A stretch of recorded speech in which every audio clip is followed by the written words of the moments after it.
તો આ તરફ જૂનાગઢના ભેંસાણમાં રસ્તાના કામ નબળા હોવાનો આક્ષેપ કરવામાં આવી રહ્યો છે અને ભેંસાણ તાલુકા બીજેપી પ્રમુખ પ્રવીણ સોજિત્રાએ કામગીરી અટકાવી છે।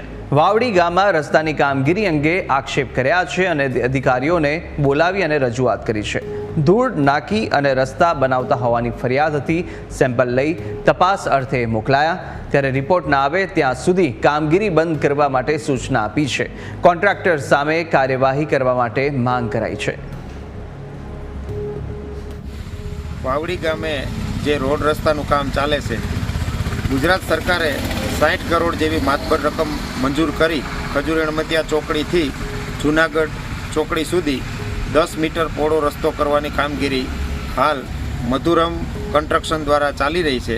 પરંતુ આ એજન્સી દ્વારા છેલ્લા 5 વર્ષમાં જૂનાગઢ જિલ્લા તેમજ ભેંસાણ તાલુકામાં કરેલા કામો એક વર્ષે યા તો બીજા વર્ષે સંપૂર્ણ તૂટી જાય છે। આ એજન્સીને અવારનવાર કેટલીઓ રજૂઆત કરવા છતાં એના કામમાં કોઈ પણ પ્રકારનો સુધારો થતો નથી।